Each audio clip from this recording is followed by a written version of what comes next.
Now that we are able to set up the basic working of the Flask app with Nginx server and uwsgi server, let us now move on to the implementation of the actual project, which is building the user wishlist. So let us go through the implementation details. First of all, when the user requests to get some data about a username, the Flask app is invoked and the Redis in-memory cache is first checked for the username. If the details of the user are present in Redis, those details are fetched from Redis data store and return those details in the HTML template. If at all the data is not found in the Redis, that means the user details are not yet defined or the details are not available in Redis but in PostgreSQL database. Thus, we proceed to check for the record of that username in the database. If it is present in the database, then we fetch that record and return the details and the HTML template. These details which are fetched from the database are also stored in the Redis for any future use. The second case is if the user wants to create a new username. Now, if the user wants to save a new user record for username, we check if the username is already existing in either Redis or database. If it is not existing in Redis, first of all, then we check the PostgreSQL database. If PostgreSQL 2 doesn't contain that username, it means that the username is a new one. So we create a new record in the PostgreSQL database and also cache the details in the Redis for any future use. If the Redis or the database already has the username, we throw an error saying the record for the username already exists with the corresponding wishlist displayed. So now let us proceed to implement these things in our Flask app. Now let us begin with creating a form where the user can use it to create a new username, new favorite food, and the favorite place for that username. So go to the templates folder and go to the index.html file inside that. So let us first put the heading for this h1 tag, something like user wishlist, and close the tags.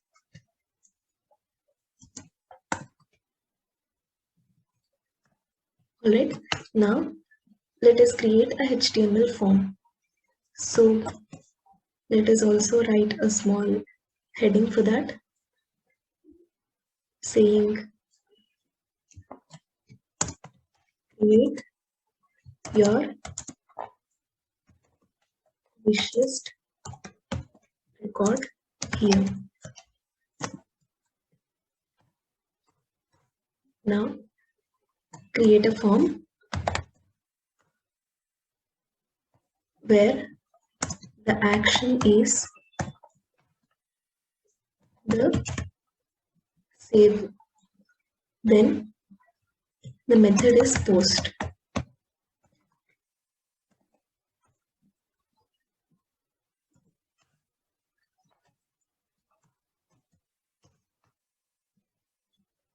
Now create a label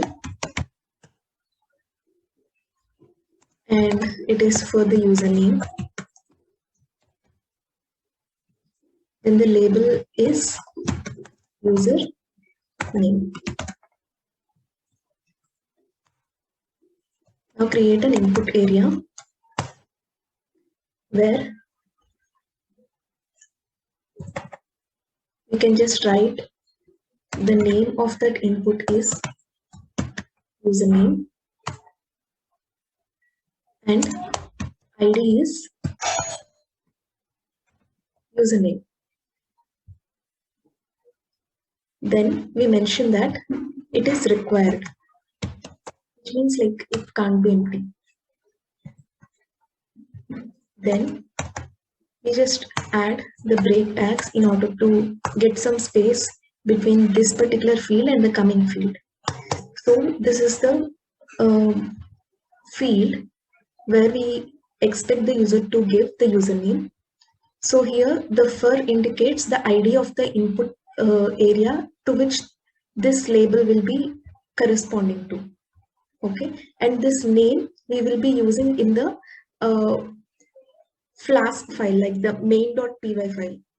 Okay, so based on this name, we will be accessing the value input by the user for this particular field. And the ID is corresponding to the label for which the fur is mentioned. So here the fur means username. So uh, this label will be applied to the input area where the ID is the same as fur. Okay, and required means it can't be null. So similarly, we will create two other input fields where one of the things will be for the username, favorite place of the username, and the other is favorite food of the username. So we can just copy paste this.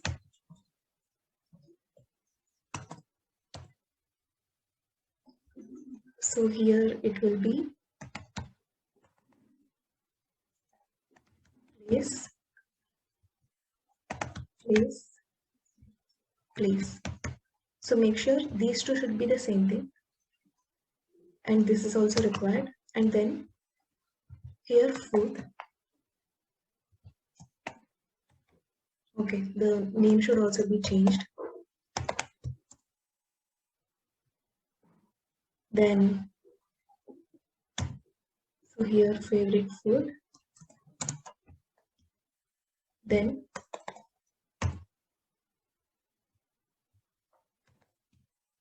yes. Then lastly, we will also create a submit button.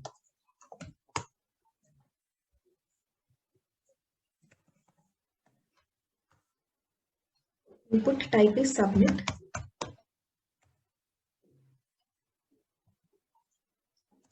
And value is save, which means the text which appears on the input button. Save it using Control and S. Now go to the main.py. So we have created this particular route only just to test if the whole setting of the Flask and NGINX-uWSGI server is working fine or not. So now that it is working fine, let us remove this particular route, and we shall create something else which is more pertinent to our application. So let us also change it, the definition name to be something like main, and upon hitting this particular base route, which is the slash, we want to show to the user the HTML page. So we will just render that particular template. So we can do that using return. We should also import that render template function from Flask. Okay, so we can do that by writing comma render template. Now we will be using this in order to render that template. Inside the quotations, the name is index.html. So this is the particular HTML file which we want to show to the user upon hitting the base URL. Okay, so you might get a question as in, how does this app know where this index.html is located? Okay, so since we are using the Flask web application framework, it by default searches for this particular HTML file inside the templates folder. That is why we have created the templates folder. Okay, now save it.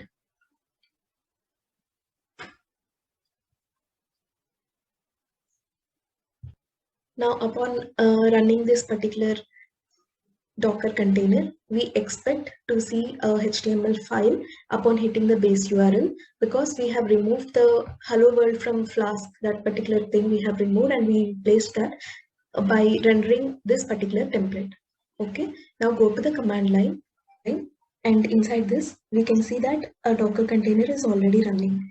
So this is nothing but the previous one which we have made to run, where we have seen the hello world from Flask, that string.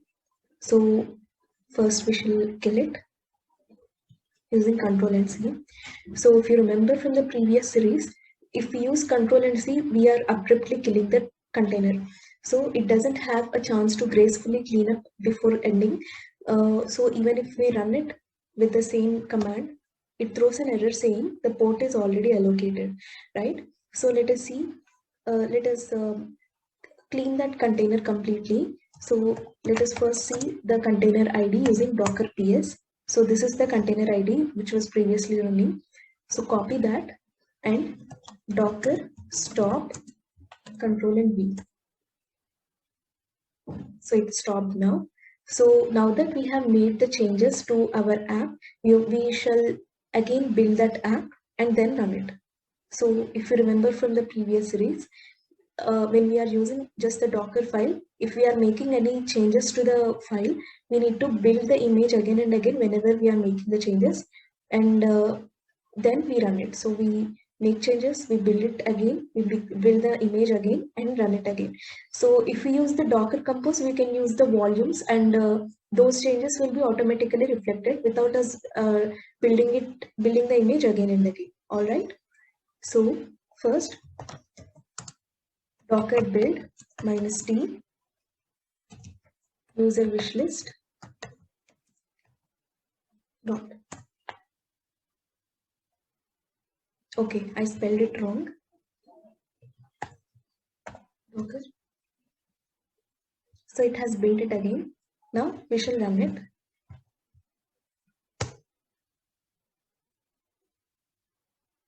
Okay, so the engines enter running state and uwsgi enter running state.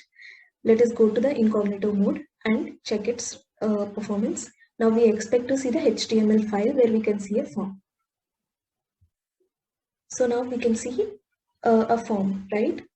So it is the heading which we used, and this is the heading for this particular form, and username, favorite place and favorite food. The value for submit button is save.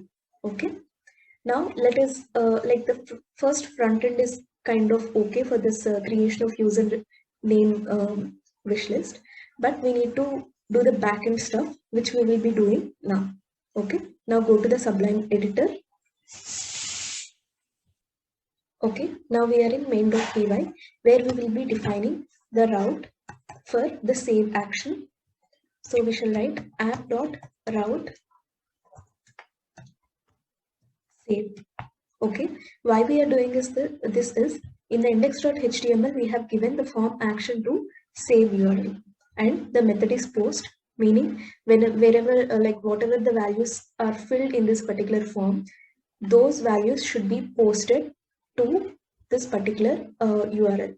Okay, so whenever this URL is hit, we need to do some activity which is defined in this definition. So we shall name that definition as save, and upon hitting this URL, we will be getting the data which was filled by the user in that particular form, right? So we will get the data entered by the user by the request module. Okay, we shall import the request module from Flask request. All right, then we will also use that here in the definition. So we will get the data from the form by using the request module. So first we will get the username, and we will be storing that in the variable named username here. Then request dot form square brackets quotations username. Okay, so why this username? Means in the index.html we have already discussed the name attribute, right? So here the name means using which name we can access this particular value entered by the user in the backend. Okay, so this is the username. The name here mentioned is username. That is why we are accessing it with the username. Okay, similarly we will also access the place and food entered by that user. So place is equal to request dot form dot square brackets quotations place, because the place is the name for the place field here. Okay, and similarly we shall also get the food entered by the user. Request dot form of food. Okay, save it using Control and yes. Now that we have got the data as in username, place and food entered by the user, if you remember the implementation details we have discussed previously, this is for creating a new record for a username with the corresponding place and food, right? So as soon as we get the data from that form, the first thing we need to do is to check if it is already present in the Redis cache. But we haven't yet initialized that process of setting up the Redis and database. So we will take a look into that now so that we will go through the flow, like we will understand as we go. Okay, so we will first set up the Redis cache and also the Postgres database and then continue the further implementation. Okay, so we need to start two other containers, one for the Redis server and the other for the Postgres database server, right? So if you remember from here, we have three main containers, one from the web server, one for the database and one for the cache.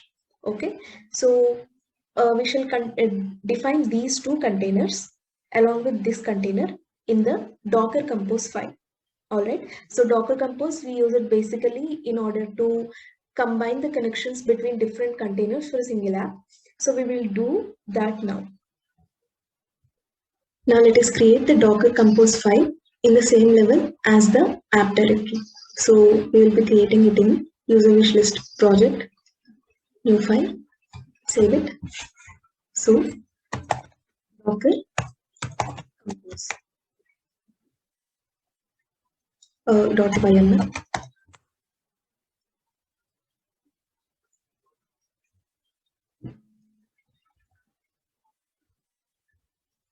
Now in this, we will define these three services, the web service, database service and the cache service. So first of all, we need to mention the version for the Docker Compose. So this is based on the Docker engine which we are using.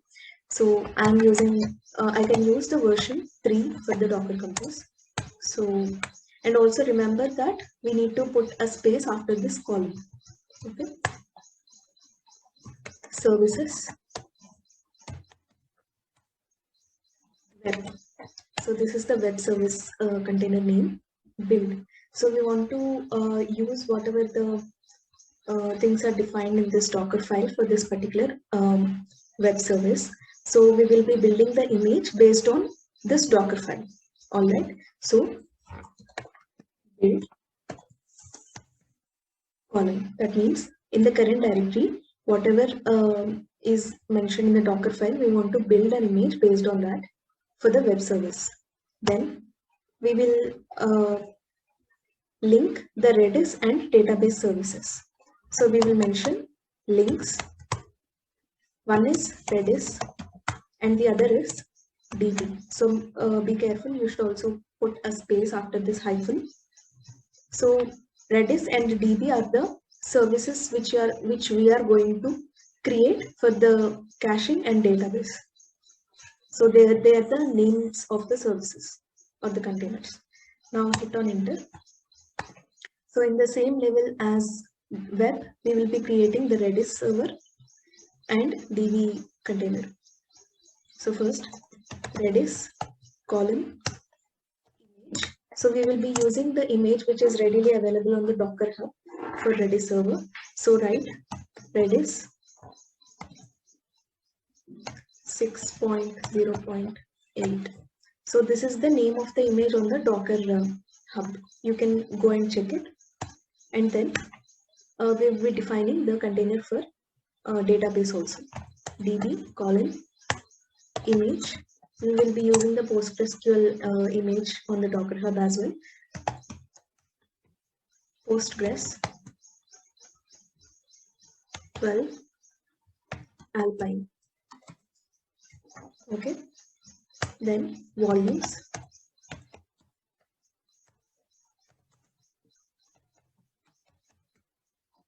Postgres data var lib PostgreSQL data. So basically, this is the place where the DB will be storing the data. So we are mapping this particular volume to this. So it is like we are creating this particular volume and we are mapping that with this particular place where the database actually stores the data. Okay. And then we should also finally mention volumes. That is this particular volume. This thing. Okay. Now save it. Now go to the command line. Now we shall stop this container. Yes. Docker stop this container. Now we shall go to executing the docker compose command.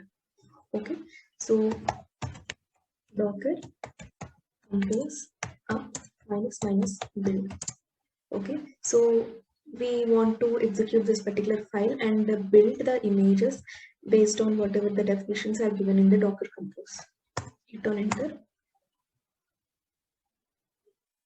Okay, so this is invalid because unsupported configuration. All right, so it is telling that the services.volumes is not supported. Let us see.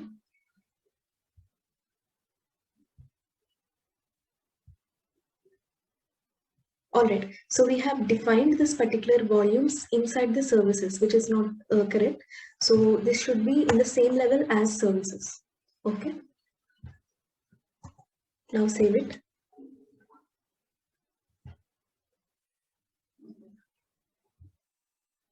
Now build the Docker Compose.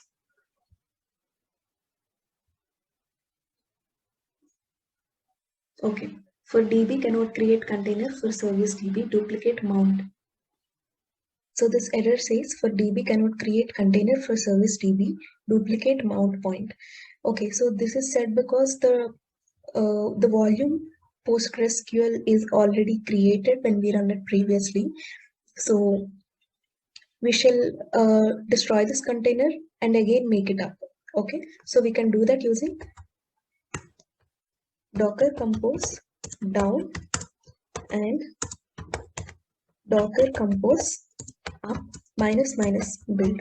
So what this down does is it removes the containers which were created, and docker compose up, it creates the containers and starts them along with building. Okay, hit on enter. So the building of the containers is being done, and yes, so NGINX and uwsgi have entered the running state, and the Redis and the DB also have started. All right, so we are done with setting up the connection between the web service and the DB and cache services. All right, so let us now see how can we print the output of the web service inside this console. For that we need to set two of the environment variables. Okay, go to the Sublime editor. Now in the web service, we will define the environment variables. Environment, this is the keyword used in this. The environment variable name is Python buffer equals 1. So this prints the standard output to the console where we are running it in the container. Okay, save it. Also mention the port names, port mappings, ports 80, 80, and save it. Now that we have also mentioned the environment variable, which helps us to get the printing variables from this particular project into the console. So let us try to print these particular variables to check if we have correctly received the data which is input by the user into the form, and if we are getting the data correctly into this. Okay, so Let us print these three variables: username, username, print place, place, print food and food. All right, save it, and then we also need to return something. So let us just return that we have entered the save method as of now. All right, and also since we are getting these values by the post method as described over here. All right, so we also need to mention the methods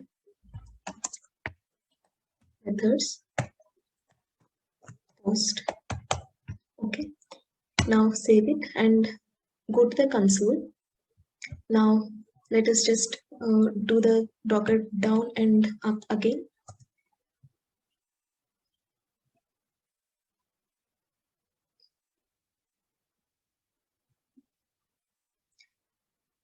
Now it seems to be up, everything is fine. Now let us go to the incognito mode and check if it is actually working. Localhost 80, and we have the form. Let us just fill it with some username and favorite place, something like Vineyard, and favorite food, something like Lace, and save it.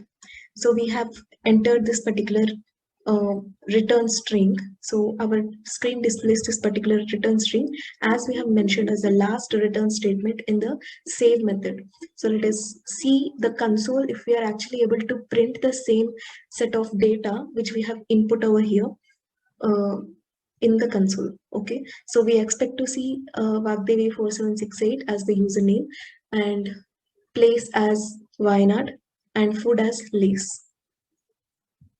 And yes, in the console, we are able to see these, right? So this is the same format which we have used to print those particular variables. All right. So this is just for the sake of our understanding or debugging purpose, we can say.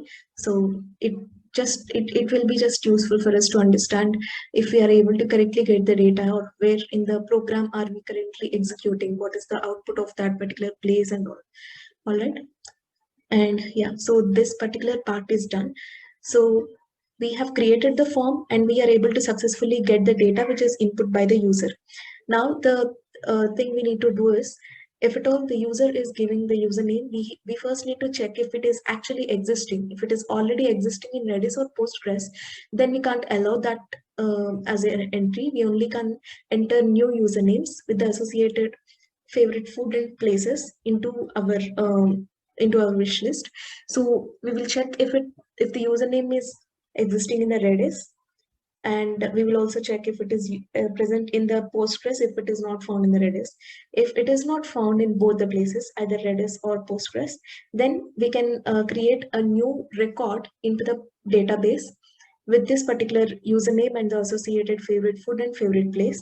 And then we will also store that into the Redis so as to read it just from the in-memory cache for the next time in the future use, and then return the same thing like this particular wish list or this particular record has been saved. We will do that now. Okay. So first we need to check if it is already present in Redis or not. So for us to do that, first of all, we need to install the Redis client so that it can communicate with the server which is running separately in another container, and we need to set up that particular connections and all. So first we should be installing the Redis. So we will mention the same in the requirements.txt file.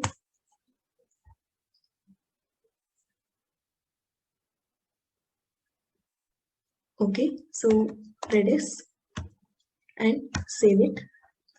Now go to main.py. Now here we will also initialize the Redis. Okay, so something like red is equal to Redis dot Redis. All right, so first we need to import the Redis. So basically, whatever we write in the requirements.txt, those things will be installed. And after those modules are installed, we need to import that into the working session as in this particular file. So first we need to import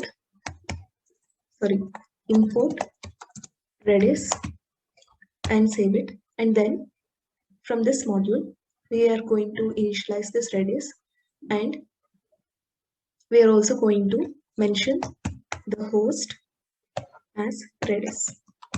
And then port, which is the port number 6379. Actually, this is the default port. All right. Now save it. Now let us understand about how Redis works. So as we know, it is a NoSQL cache. It stores data structures in memory, that is in RAM, and Redis keys are always strings, whereas the values can be of different data structure types. So the data structure types it supports are the strings, sets, lists, hashes, etc. For example, we can see we have imported the Redis and we initiated the Redis client, and we can set and get the keys and values. For example, here we set a string value apple for the key named fruit. So we do that using red.set fruit comma apple. The left side fruit indicates the key name and the right side value is apple, which is the value of that particular key. All right. So we are setting this value to this key to store this in the Redis. Okay. So we can also get the value of this fruit key. Okay. When we print this, we'll be getting apple. And we can also change the value. So initially it was apple, but now when we write red.set fruit comma mango, the fruit key will be pointing to the value mango now. So now when we print red.get of fruit, it prints mango. All right. So in our case, we will be using the hashes. So you can think of hash something like a dictionary where the dictionary name is something like the username. So if you can see red.hset of Alice, place, Australia. So you can think of Alice as the dictionary name, and in that dictionary, the key is place and the value is Australia. Similarly, for the same dictionary, the key is food and the value is pasta. So we use hset in order to put new keys or values, key value pairs inside the hset of Redis. Okay, basically it is a hash. And we can also get the key value pairs using hget. So when we write red.hget of Alice, place, so we will be getting the value of the place, which is Australia over here for Alice. Similarly is the case for food. So this is the working of Redis. So we will see, like you might have observed that this is very similar to our use case. And now we will try to code the same in order to store the favorite food and favorite place for the username. But before doing that, we should first check if that username is already existing in the Redis. So we shall first check by doing the hget operation if something is already existing. All right. Now go to the Sublime editor. So we will just remove this for now. Okay. And then we will check if the username already exists in the Redis. So we can do that using this. If red.hgetAll username dot keys. Okay. So what this does is, from this Redis, we are asking if we have anything which is related to the username, we want to get all the keys. Okay.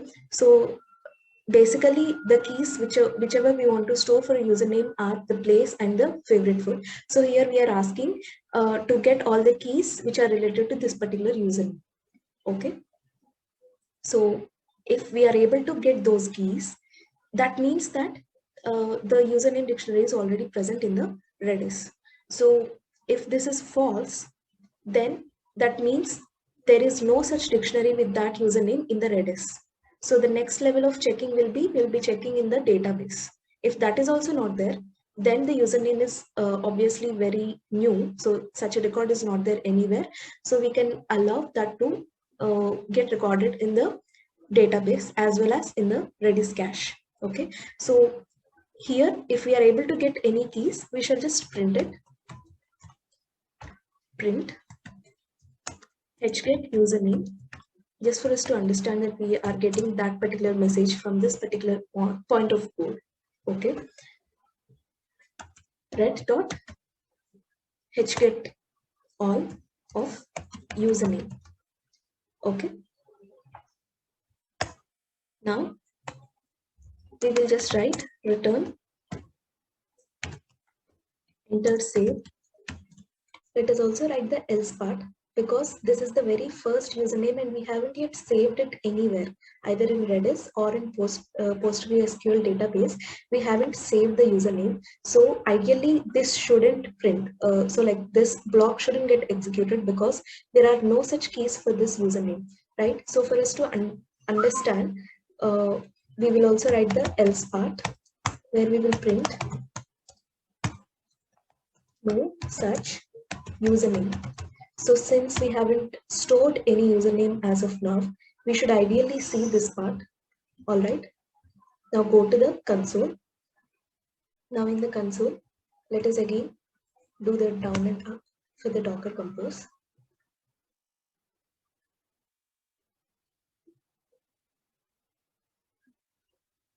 So we can see everything is up. Let us go to the incognito mode and check. Now go to localhost 80. So just give some entries and save it. So we are directed to this particular page, but let us see the console for the output which was printed. So here we can see the username, place and food are printed. Along with that, we can also see the message, no such username. So obviously it has entered into the else part as expected, because there is no data store, like there is no entry which is related to the username in the Redis. So there are no keys for that, and thus it was not able to execute the if part of the code. So it has gone to this else part.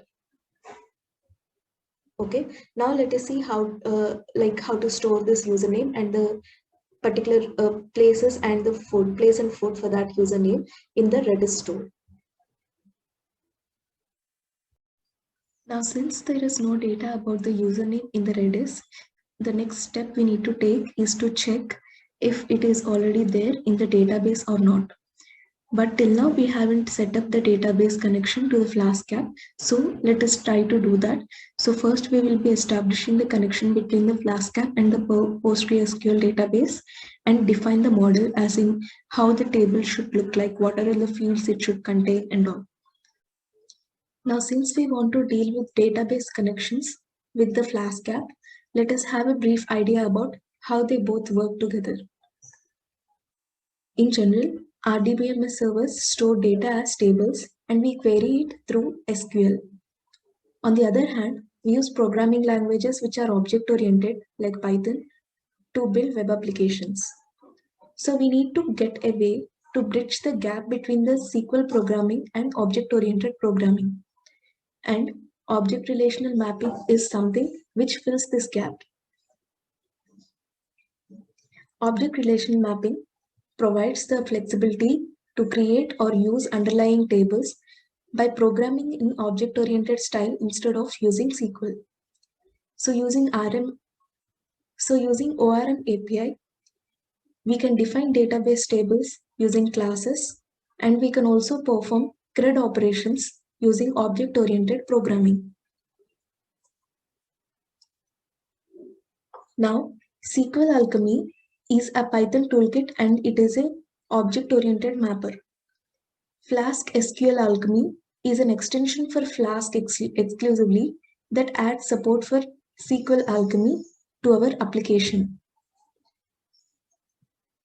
So SQL Alchemy acts as an object relational mapper through which we can define the tables in the form of classes and deal with the databases under the hood.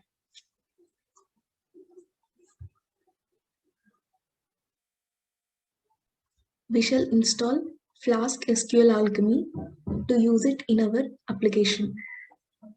So write the same in requirements.txt. Also, we need to install another module which will be internally used by Postgres. That is psychopg2 binary.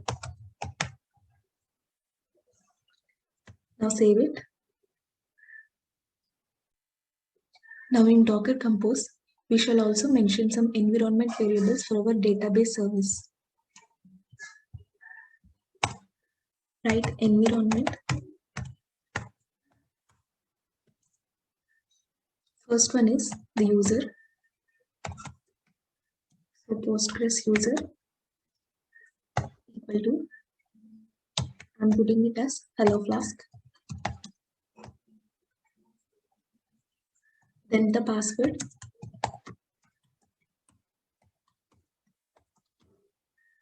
I'm putting it the same basically.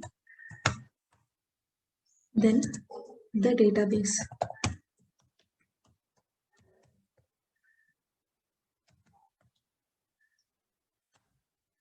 Something like that.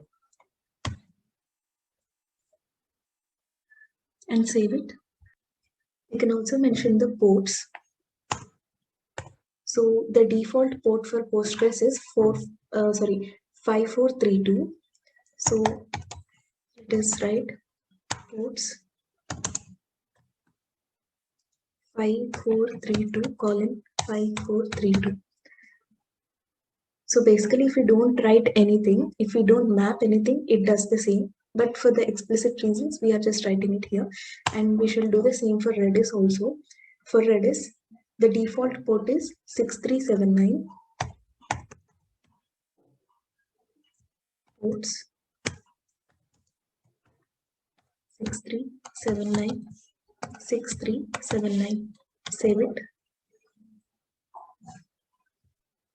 Now, in the main.py, let us establish the connection between the application and the Postgres database.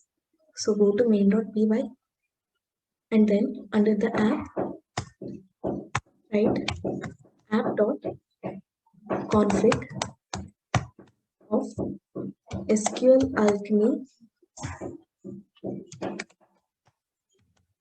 database URI is equal to, here we need to mention the URI for the same.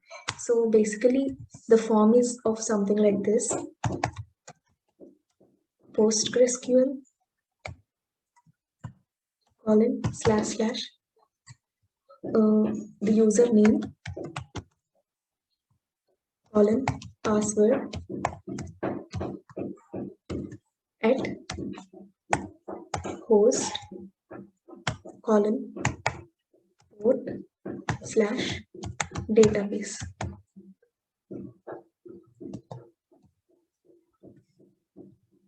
Okay, so in our case, the first thing is the same PostgreSQL. Then the username is hello Flask. And we put the password also the same, if you remember. Flask @ So what is the host? Host is the service which we are using. So here DB. And the port is 5432. Then the database name hello Flask dev. Save it. Okay, so we are configuring this particular database URI to the Flask application over here. All right. Next, we need to define the models. Model in the sense the table. How we are going to store the data about the username, favorite place, and favorite food for each of the users. So we need to store the data. In order to store the data, we need to create the table. So that we will be using, we will be defining those things in the models.py. So go to models.py. Here we shall import the SQL alchemy. So from Flask SQL alchemy import SQL alchemy.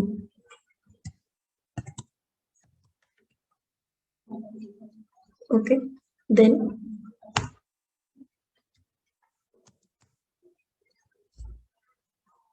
we shall create an instance of SQL alchemy. So db is equal to SQL alchemy. Then we shall create a class for the database model or the schema so that it will be used as the schema for our table. So now we shall create the model for our database. Okay, using the class. The table name is userface db.model. So basically this db is an object of SQL alchemy class. So what this does is, this contains the helper functions for the ORM functionalities. So using this, we can do the ORM operations, and it also provides a parent class, which is db.model, using which we can define the user models, using which we can define the user-defined models, as in the user face table and all. All right. Now, what are the fields? First is this username, then place, then full. So we will be creating those. Username is equal to db.column of db.string, because this is of string data type, and we will be setting this as the primary key, meaning there can only be one username. Okay, so primary key. So this is the differentiating factor for each row in our database, table. Then place is equal to db.column of db.string. Similarly, fourth is also a db column of type string.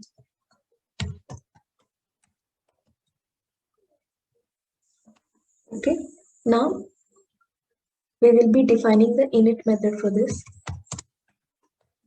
Init self username, place, and food. Then we will assign the same values for the self attributes.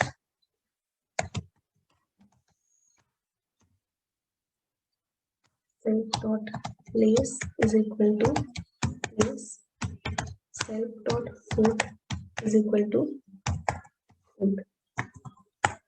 Okay, so whenever we want to create a new record for a user, we will be sending those details like this.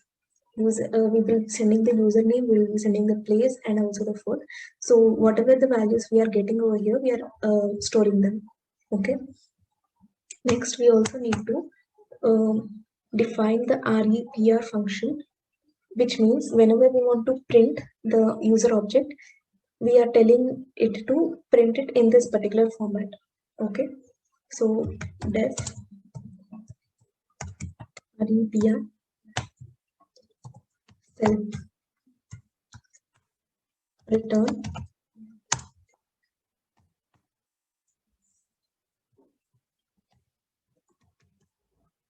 user place food space. Here we want to print the self dot username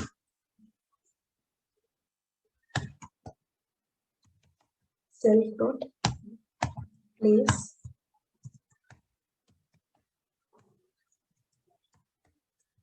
self dot name.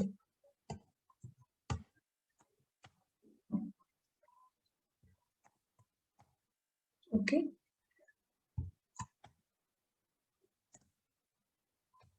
Now save it. So now come back to main.py. So we have already set up the connection with the Postgres server, right? Using this. So we have configured our application to connect with the Postgres server. Now we also need to establish the connection with the models.py, where we need to establish the connection with this database object, and also we need to use this user's shapes into our application. So let us see all those things now. We shall first import the DB object and the user face table into this main.py from models. Okay, from models import DB comma user face. So this is the table name we have used here, right? Then we will initialize it.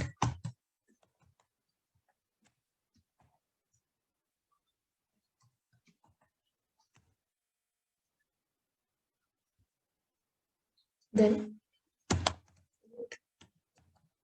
app context,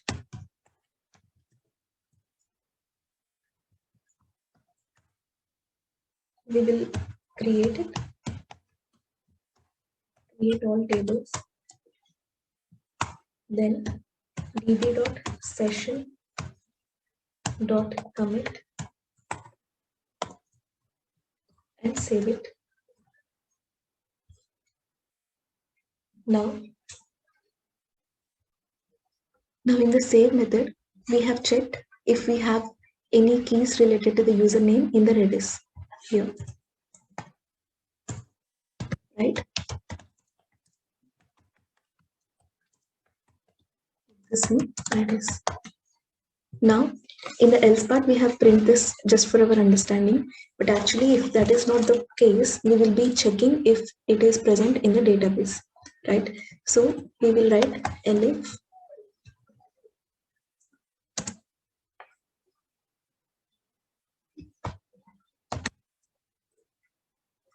length of list of this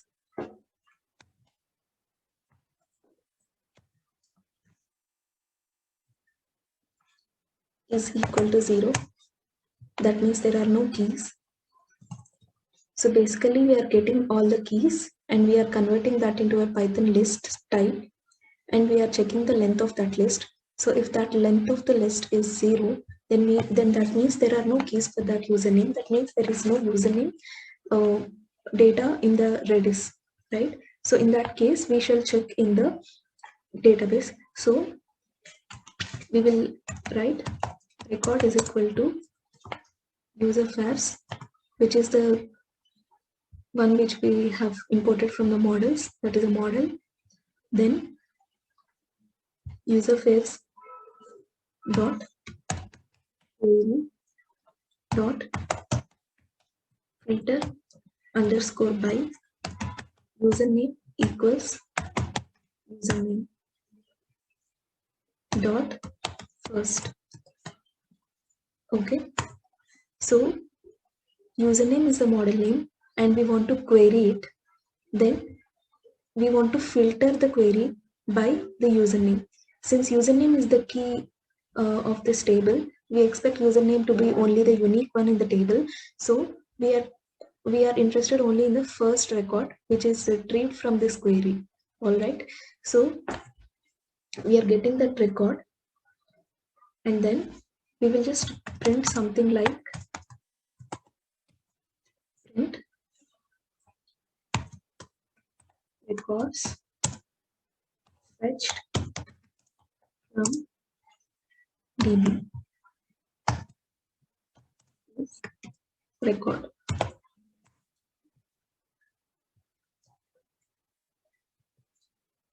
Okay. So now, if at all the record is there, we shall see, we shall also get that values from that record and store it in the Redis also, so that it will be easier to access from the RAM in the future. Okay, rather than fetching it from the database, we will just get the details from the Redis. So whenever we are fetching the data from the database, we want to store it in the Redis for faster access. Okay, if record, that means if at all a record is there with that username, then red.hset. So if you remember, we can set the keys for a dictionary using hset, and we can get the same using hget. Okay, so we have used hget all here to get the keys. If we want to set individual keys for a dictionary in Redis, we use hset of username. We can think of it as the dictionary name. Then in that username dictionary, the key name is place, and the value for the key place is record dot.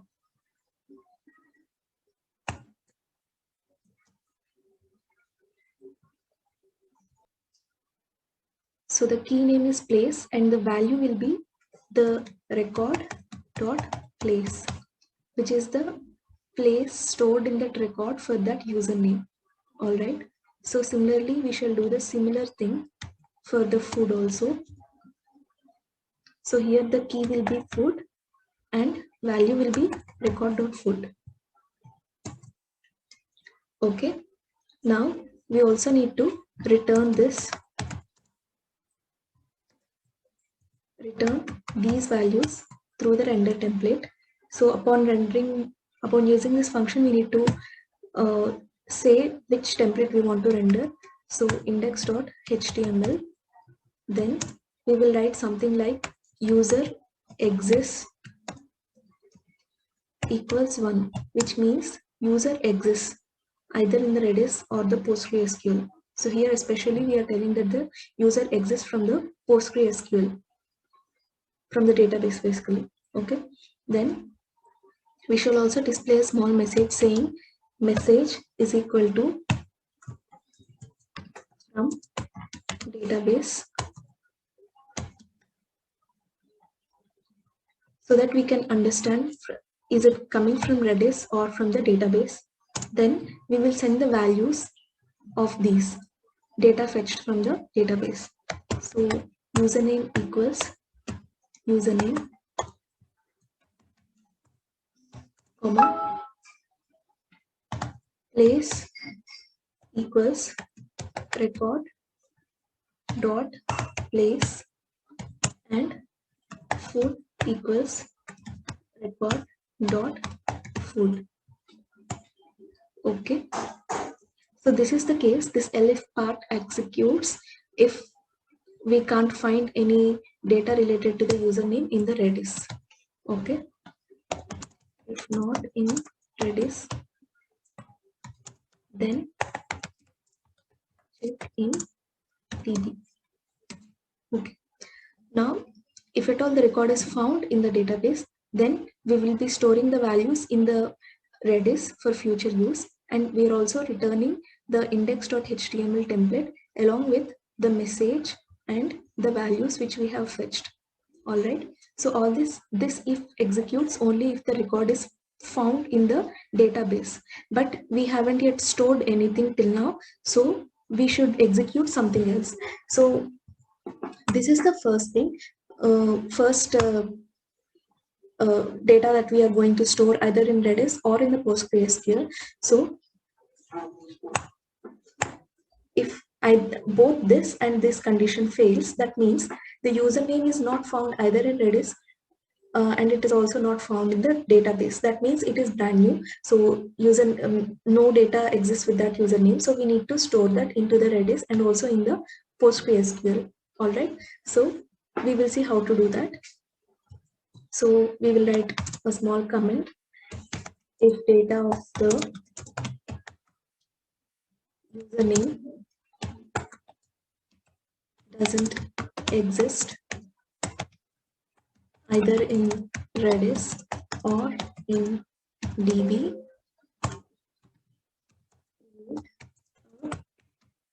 new record into DB and store the data in Redis as well. Alright, save it. So let us create the new record. New underscore record is equal to user facts of username equals username, place equals place, and food equals food. So these values for username, place, and food is something which we get from the form filled by the user here.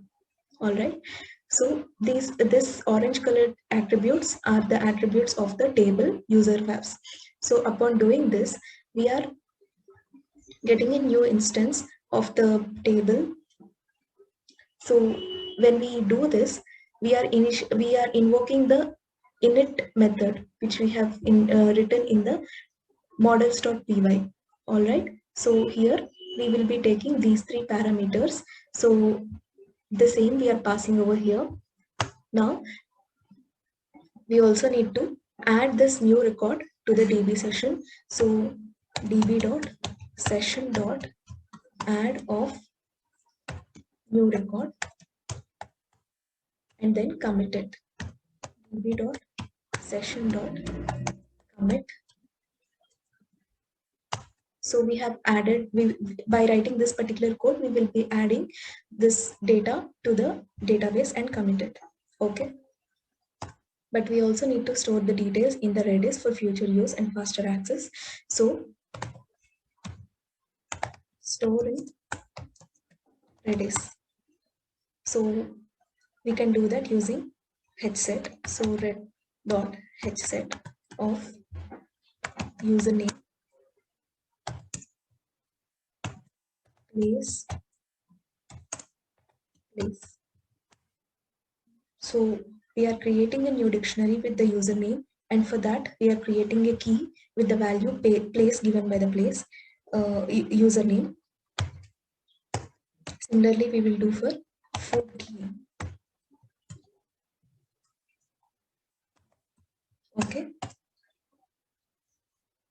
Now we will just check if the addition of new record has happened successfully. So we can do that by querying using this. So we'll just copy paste this.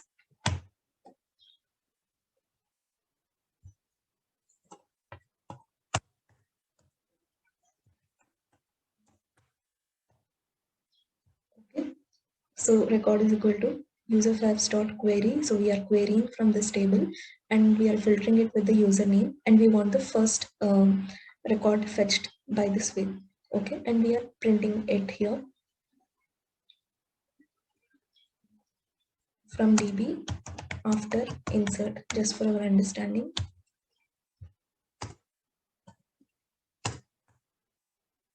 Now we will also check if we have correctly inserted the values in the Redis also. Okay, so print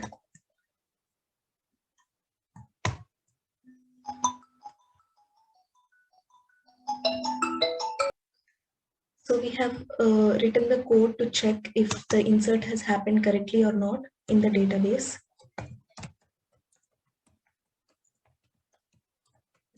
In DB. Okay, now we shall perform the similar check if we have correctly inserted the data in the Redis or not.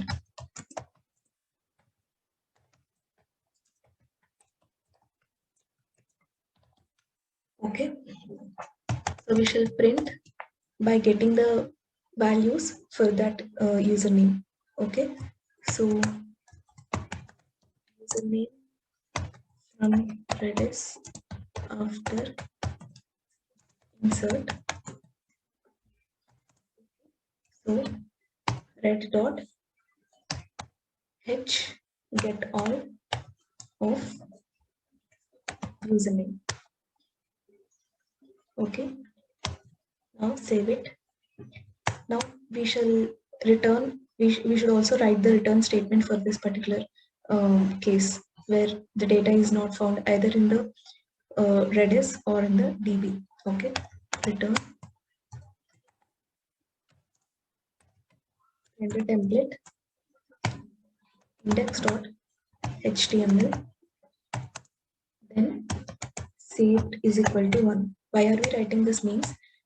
Basically, this particular method is for saving the data which is input by the user in the form of the form which we displayed in the index.html, right? So when the data is given by the user, he intends to save that, but we are internally checking if the username already exists either in the Redis or in the database. If both the conditions fail, then only we need to save that data. So we are saying that we are kind of telling the message that it is saved. Okay, then username equals username, place equals place, and food equals food. Okay, so in order to make sure it double time, we can just write place is equal to Redis dot like get the value from the Redis and show it to the user on the next page instead of writing the same data which is given by the user. So in order to make sure that we have correctly inserted the data, we can just get the value from the Redis and then show it to the user. So we can do it like this. So instead of place, we will write red dot hget of username comma key is place. Okay, so it stores it in some encoded form, so we need to decode it. So we need to decode it using a function. So decode of UTF-8. Okay, similarly we will be using the same thing for food also, but change the key here to food. Okay, save it. So we no longer use this, right? Okay, so let us cross check what we are doing. First, we will get the data from the user and we are just printing it for our understanding. Then we are checking if the data about the username exists in the Redis. All right. So we are printing the keys, like we are checking if there are any keys for this username. If at all there are keys, that means that the data about the user is already present in the Redis. So we have already saved it some previous point of time, and we are just printing all the details about that username.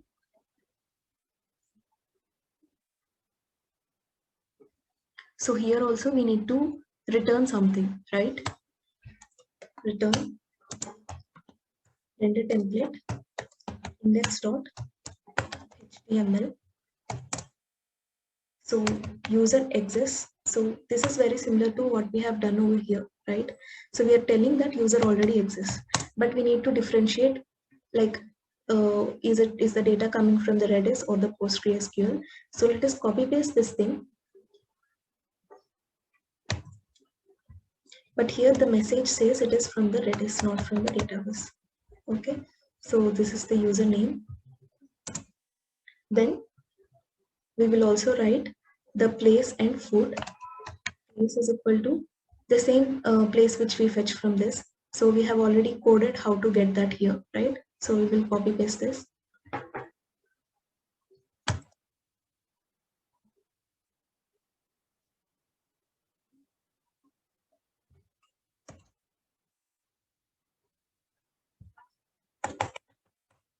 Okay. Yeah. So if at all the data is already in the Redis, we are getting all the data and we are sending that data to this particular template with a message that it is from the Redis. If the data is not found in Redis, we are checking the database. So if at all a record exists, Then we will be storing that data in the Redis as well for the future use. And we are also sending the data along with the message to the rendered template. Okay. So if both the above conditions fail, then it means that the username is new one. So we need to store it in both database and in the Redis. So we are doing the same here. We are creating a record and committing it to the database session, and we are storing it in the Redis, and we are just cross-checking if the insertion has happened correctly or not into the Redis and the database by using these two. And we are also rendering the template along with the message like that is saved, and we are also sending the data. Okay, so save this. So we are done with writing the backend part, as in storing the data and checking the background conditions and all. But we are also sending the values to the rendered templates. So we also need to come up with an approach where we can display all this data which we send to the rendered template in a nice form to the HTML. So we need to configure as in how we need to show this data in the index.html and all. So we will work on that now. So go to index.html. So this is the creation form, right? So since we are using Flask, we have this templating engine called Jinja, which is supported by Flask. So because of this, we will be able to embed the data which we are getting from the backend into the front end. Okay, so we will see how to embed that. So first of all, if you remember, we have created, like we have returned the rendered templates along with the username, place, fold, and the extra message and all, right? So we need to access these variables in order to display this information in the HTML. So these things are dynamic, right? So we need to get it as from like from the backend as and when like as per the condition. So if we are entering a new user, we need to, the content we display onto the HTML will be changing according to that. If we are getting the data from the database, we need to only show that it is from the database, but it is not from the Redis, right? So this is not relevant in that situation. Only this is relevant, right? So we will come up with like the templating engine of the Flask. The Jinja is able to do these things. It supports the dynamic content. So that is the use of uh, like that is the benefit of using the web frameworks, right? So they readily come up with the necessary supporting tools in the background. We can just use it. So in our case, if we want to show the user that the data is already existing in our Redis, so this particular block will be executed, and this particular return statement will be executed, and we are not bothered about anything else below that, because we are just returning from here itself, right? So we will be displaying this message, and we will not display this message, or we will not display this message.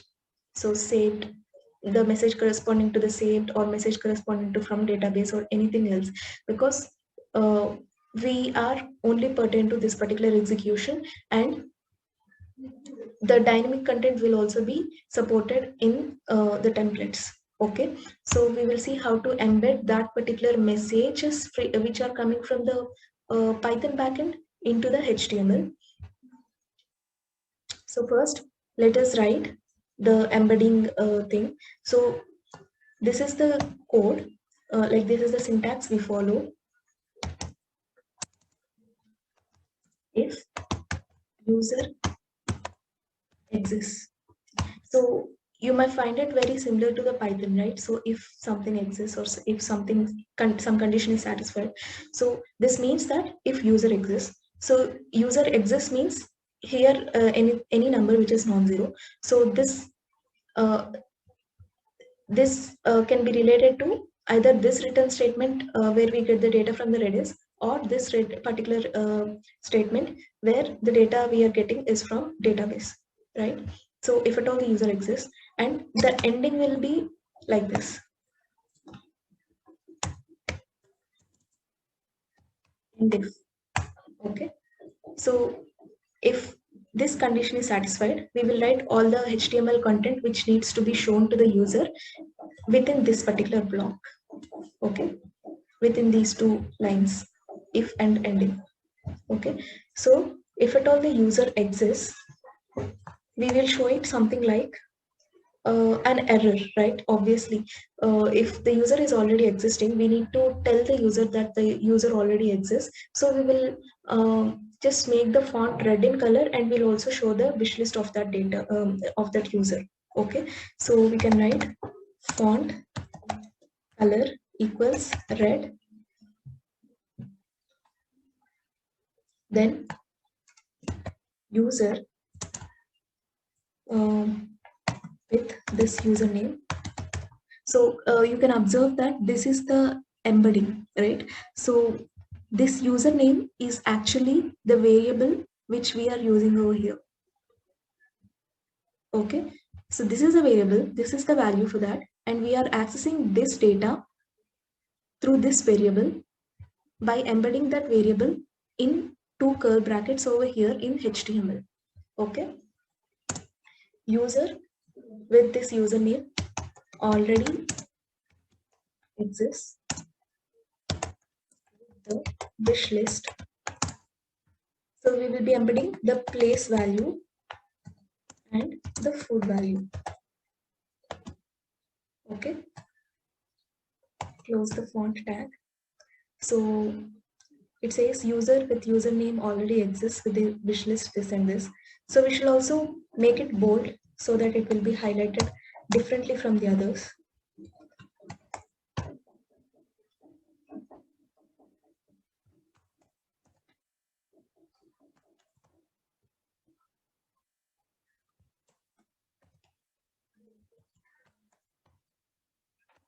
Okay.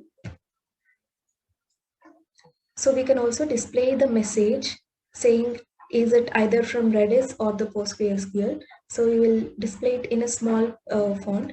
So we have this small tag in HTML which we can use to embed the message.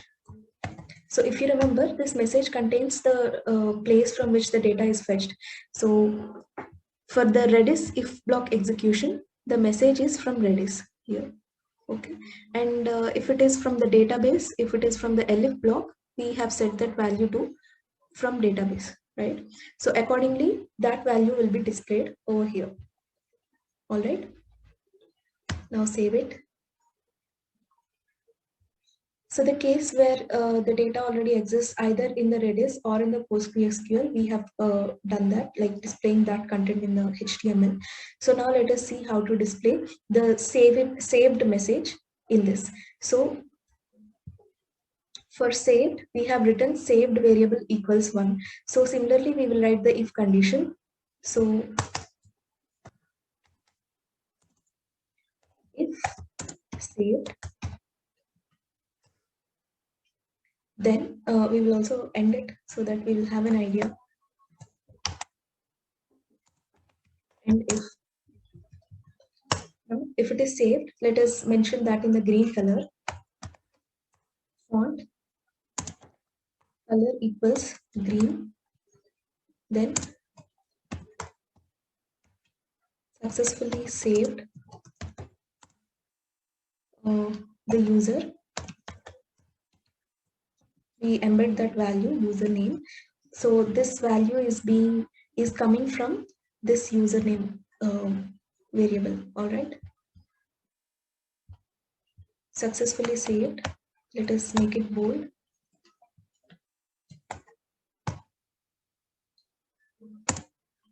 Okay, and put an exclamation mark. Successfully saved data for username with wish list, making it bold. So how are we sending the data over here? Using the place and food, the same thing, right? With place and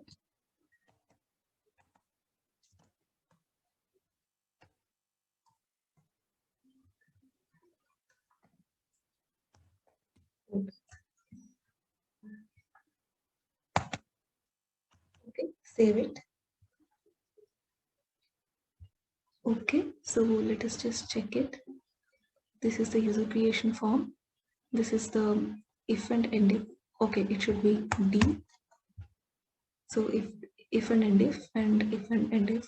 So this is for either if the data exists in the Redis or DB, and this is for the saved message. All right, so save it. Now go to the console.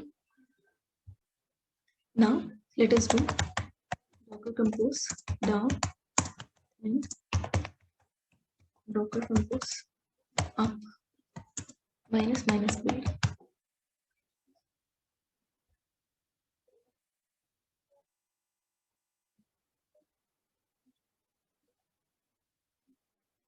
Okay, everything seems to be in place and the servers are up. Let us go to the incognito mode and check it.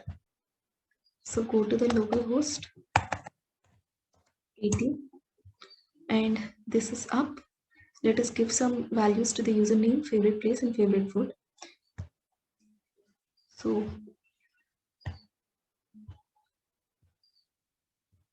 okay, so let us check if it is able to take any empty values. So it is telling that please fill out this field because we have put every field to be required. So it is telling this message. Now save. So we are able to see that successfully saved data for VK with wishlist, Wynut and Lace, right? So it has successfully saved the data. So let us check in the backend what is happening. So how it is checking the existence of the username and the other data in Redis and the DB. Now go to the console. So if you can see here, we can see it has printed the values which it took from the form, and then it is showing the records fetched from the DB are none, right? So it goes to this particular condition only if it fails fetching the data from the Redis, right? So since we haven't written any print statement in that, it is not showing anything. Then it also failed to fetch any data related to the username from the DB because we haven't stored it anything till now. Then records fetched from DB after insert is username, place and food. So these are the three names. So if you remember, this is the format which we used in configuring the REPR function from the models, right? So here, so this is the same format it is showing. And when we told it to print it, so records fetched from DB after insert. So when we wanted to print this record which is fetched from that, it is following the same format which we told it to print it in. Okay. Now go to the console. So after insert, it is able to show this record. So previously it was none based on the username, and after we have inserted it and we are again fetching it from the database, it is showing this. So it has been successfully inserted in the database, right? Then username from Redis after insert is this. So if you can see here, we can see each of the value is preceded with B, which means it is encoded in the format, in that format, right? The strings are encoded in some format. So that is why we have used the decode form while getting the data from the Redis, right? So in this main.py, so we decoded it using the decode function, right? So that is the reason we decoded that. So in the raw format, it stores the data in that encoded form in Redis while storing it when we do this hedge set. But when we want to retrieve it, we need to decode it to make it visible in the string format. Okay. So it has also stored it successfully over in the Redis. Okay. So now let us check if we will be able to store the data with the same username again, because we have already stored the data in Redis and PostgreSQL database now. So ideally we should not accept if we are inserting it again. So go to the same place, the local host.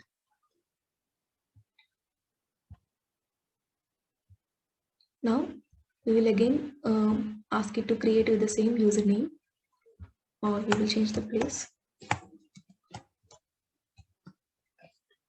something like mango. So it shows that user VK already exists with the wish list, why not and list, which these values are something which we have saved previously. So it is showing that the data is fetched from the Redis. So let us check what is happening in the background in the console.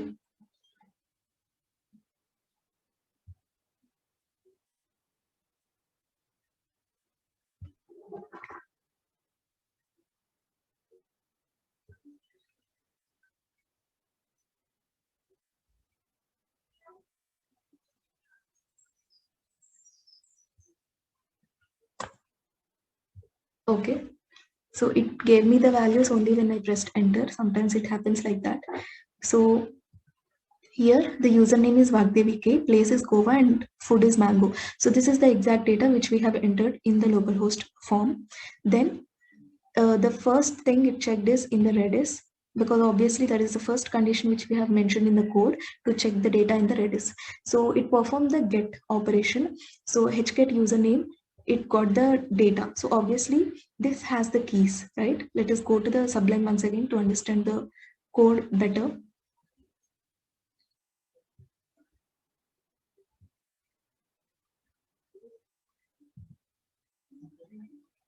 So in main, when we enter the save method, this is what it has printed. And then the first condition it checks is it performs this hget all operation, and if at all there are any keys, then this particular 2 lines of code will be executed. So it found that it has some keys, and it showed the hget all operation result of hget all operation over here. So in the console we can see hget username. This is the dictionary which it is storing for the username VK. Then since it is already present, it is terminating there itself by returning this particular index.html with the code username user exists is equal to 1, and the message is Redis, and it is also passing all the data which it fetched from the Redis, right? So if we check the localhost again, what it displayed is this one from Redis. All right.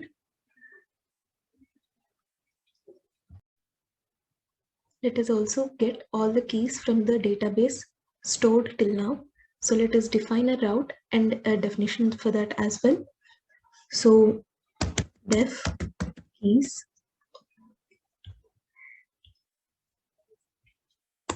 and the route will be app route quotations keys, and the methods are get. Okay. Now let us get all the keys, like all the usernames, all the records from the user files table, and then access the names from that. So records is equal to user files dot query dat dot all. So this gets all the records, and from that we will be extracting the names. But before that, let us create an empty list to which we will append only the usernames from each of the records. So names is equal to empty brackets, which means the empty list. Then for record in records, names dot append of record dot username. Okay, so from all the set of records, we are retrieving, like we are iterating through each record, and from each record we are getting the username and storing it, appending it to the names list. We will finally send that to the template so that we can display all the keys. So return render template index.html keys equals 1 indicates the presence of keys which are retrieved. Then usernames equals names. Now in the HTML file, we'll use this usernames. We will iterate through each of the names in this usernames. We will use this variable to get all the names and list them.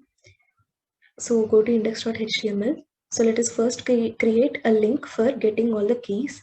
So ahref here keys. So upon clicking this link, we should be directed to the URL keys. Now we will write if condition, checking if there are any keys, and end this if block so that we will be having an idea where we are writing. Now, so basically this if condition means if there are any keys. This keys indicates this variable. Since this is non-zero, we have these keys. So if those keys are there, we want to display it here. Now we shall iterate through each of the username. So we will write the for condition to iterate through that. For username in usernames, and end this as well. And for okay. So for each of the username, we want to display that username. Okay. So we shall also put a small heading h3 and small subtitle, something like from database, because we are retrieving all these keys from the database. Okay, so we will also display this in the form of a list. UL means unordered list. So put this closed tag at the end of the for loop, and now put li before the username.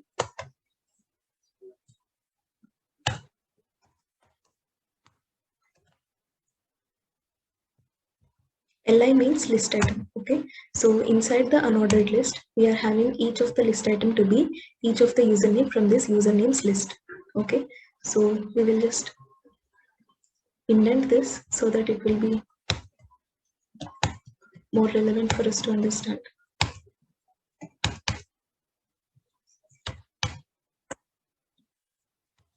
Okay, save it. Now go to console. Okay, now in the console, make the Docker run.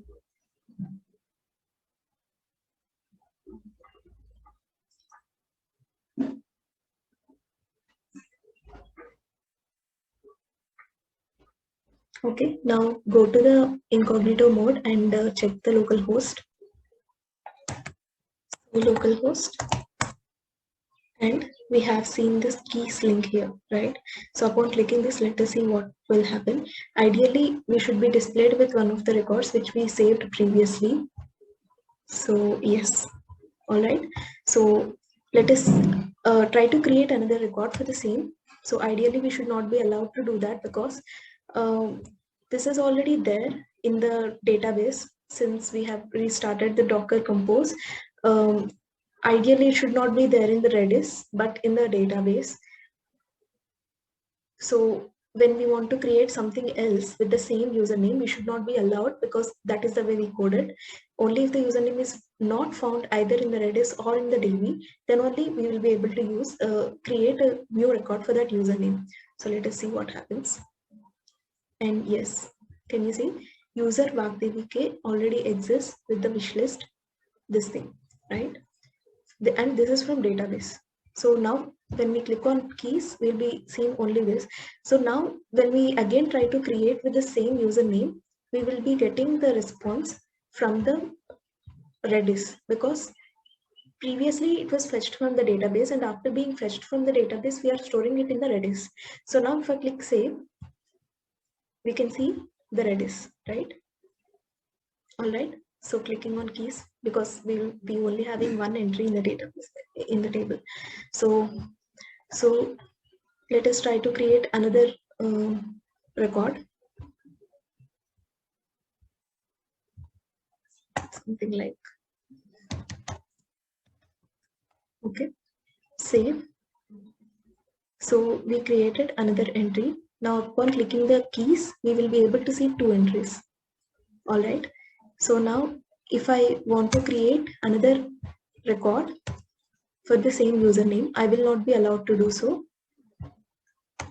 because it is already there in the Redis, and we are getting the response from the Redis that it is already existing in the Redis. All right.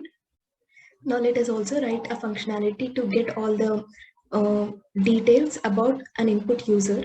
Okay. So given a name of the user, it will just display the wish list of that particular user. All right. So define a route, dot route, get, and the method is get.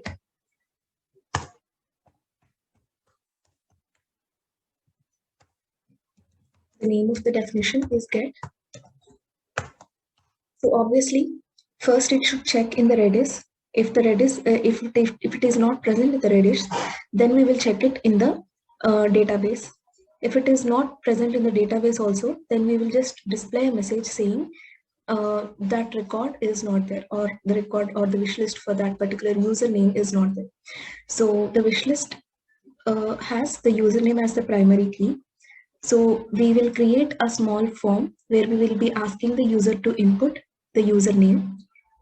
So upon submitting this username, we will take this username, and based on that username, we will search in the Redis if the details of that username is present in the Redis or not. If that is present, we will return those details. If that is not present in Redis, we will check further in the database. If that is present, we will return the details. If that is not present even in the database also, obviously it is not defined yet, right? So if something is not there either in Redis or in the database, that means that there is no entry for that anywhere. So we will tell the same. All right.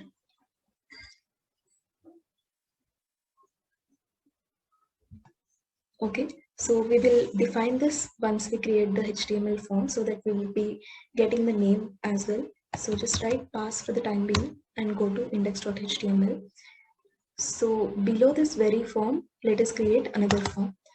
And first we shall write some heading like type in the username and fetch the wish list.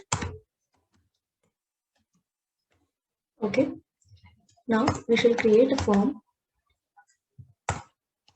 inside which we will similarly create a label and a field for that.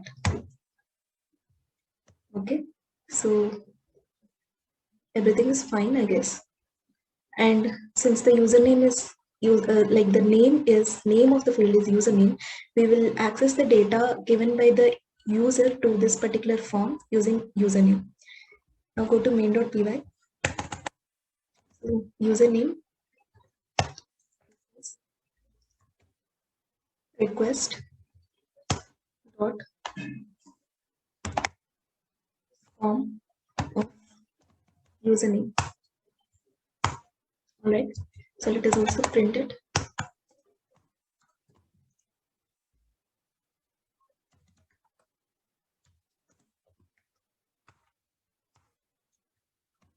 Then we shall check it in the Redis first. So something like user data is equal to get dot hget all of username. Okay. So if user data is nothing, if user data, that means if not user data, that means we don't have any data in the Redis which is related to the user. Then we need to check in the database, right? So record is equal to userfafs dot query dot of username equals username. So this is the same query which we have used above, right? Dot first, right? So if record is also not there,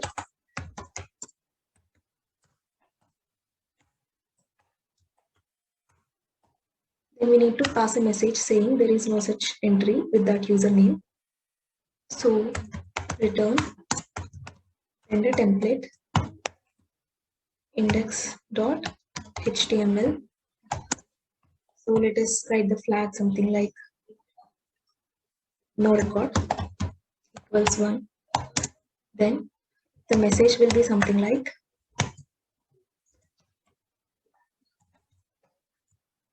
record not yet defined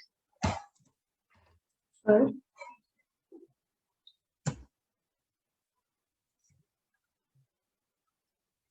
upstream for this username.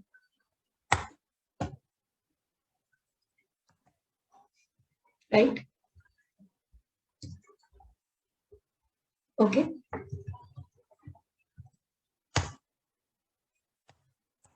But what if it is there in the database? Then in that case, we want to store it in the Redis. All right. So we will do headset.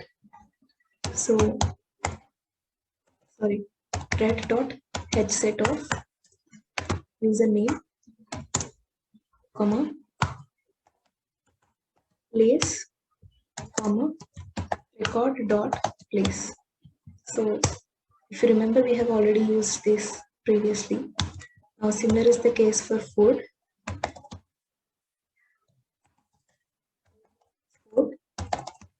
And save it.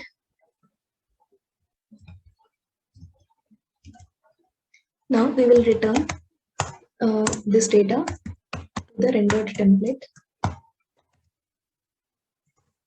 Next.html, comma, get value is 1. Then messages from database. So this is very similar to what we have done previously, right? Comma, go above where we have defined this in the save method, right? So we can just copy this and paste it over here. Okay. So this is the case where the data is not found in the Redis but in the database. But if it is found in the Redis itself, then this if block will not be executed. So we can just write return. Okay, return render template of index.html username equals username, comma, place equals. So we get the data in this dictionary called user data, and we have also already discussed that Redis stores the data in an encoded form. So in order for us to get that data, we will use this format. So user data of b of place. Okay, so it is encoded. That is why we are using this format. Dot. We also need to decode it of UTF-8. All right. So similar is the case for food also. So I'm just copy pasting that and changing it to food. So replace the place with food.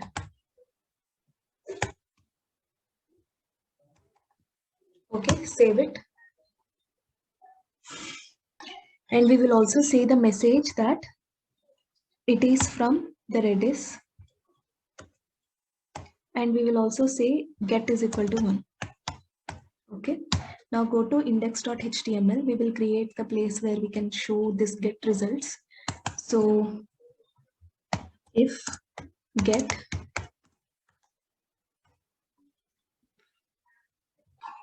okay, end the if block. Now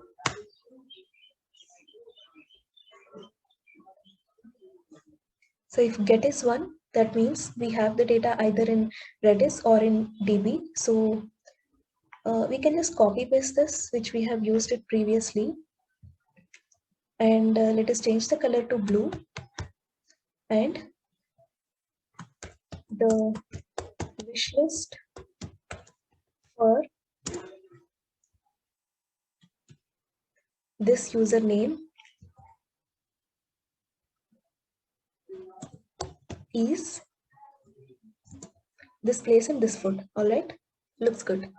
So if there is any data, if there is no record, if no record, and end the if block,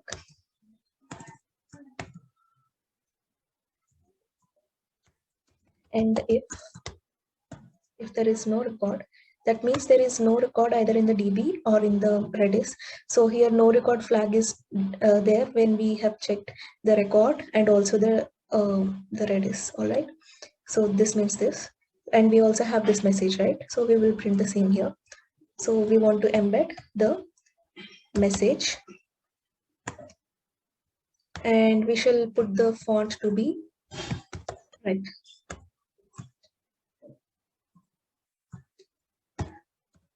Font. Sorry. Yeah. Font color red.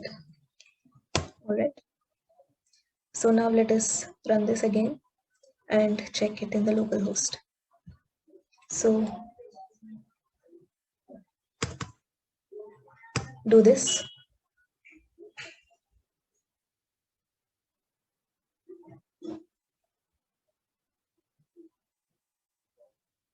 And go to the local host at 80. So we can see this new form, right? So let us first see the keys. So we have these two keys. So let us get the data for the first entry. Okay. Oh, we didn't put the submit button. That's interesting. Okay. So we need to first put that. So just copy paste this particular field or button, and the value will be submit this time because save will not be relevant. Okay. Now run it again. Okay. Stop it. Now run it again. And then we will check the result in the Docker local host in the incognito mode. All right. So let us refresh this. Okay, we can see the submit button now. So we can write Vagdevi K and submit it.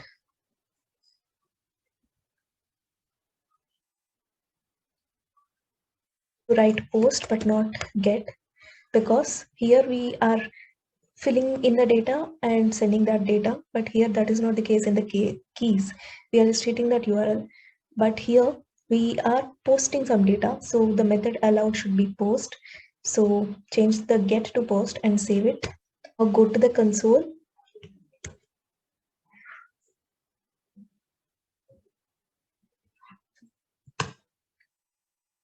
re-execute it,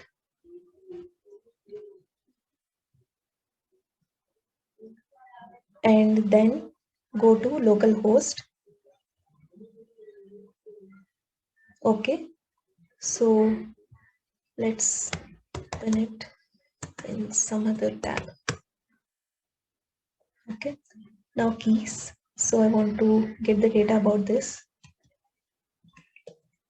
Submit.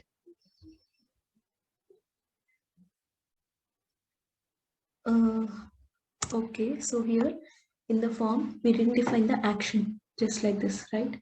So in the main we have defined what to do when we hit the URL get and the method to be post, but we haven't actually mentioned the same over here, right? So we'll just copy and paste this and paste it here, and the action is get and the post method, and save it.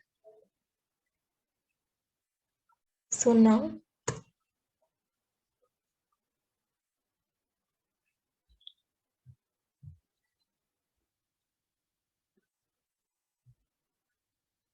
okay, so go to the local host and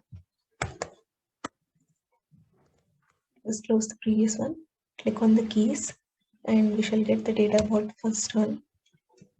Submit, and yes, so the user, the wishlist for Blackberry case, Wynot and Lace, right? So if we click on keys again, it is showing this. So let us make this format a bit more appealing. Okay, so go to the editor. So let us first put everything in the center using the center tag of HTML.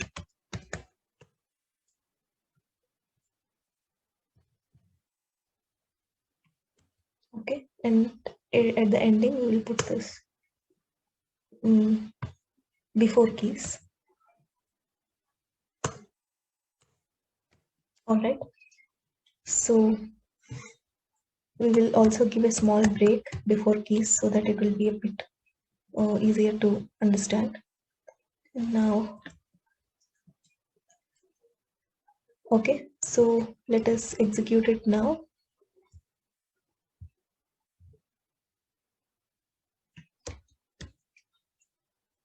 Okay, so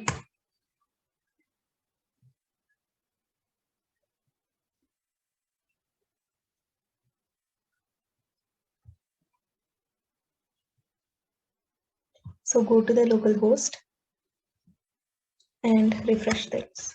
And yes, so keys are to the left side, and this is our main app. So let us first check the details of about the second one also. So it says that these are the like this is the wish list. User the wish. Okay, let us remove this user. So remove this user, save it, and execute it in the command line.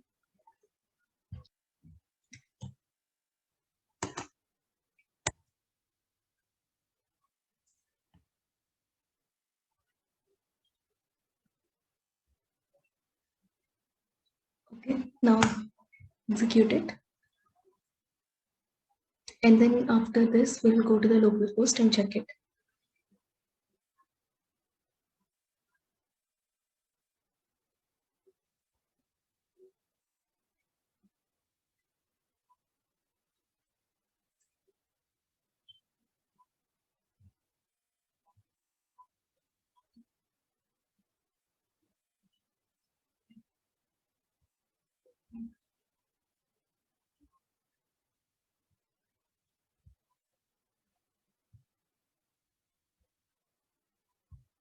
Okay, so localhost 80.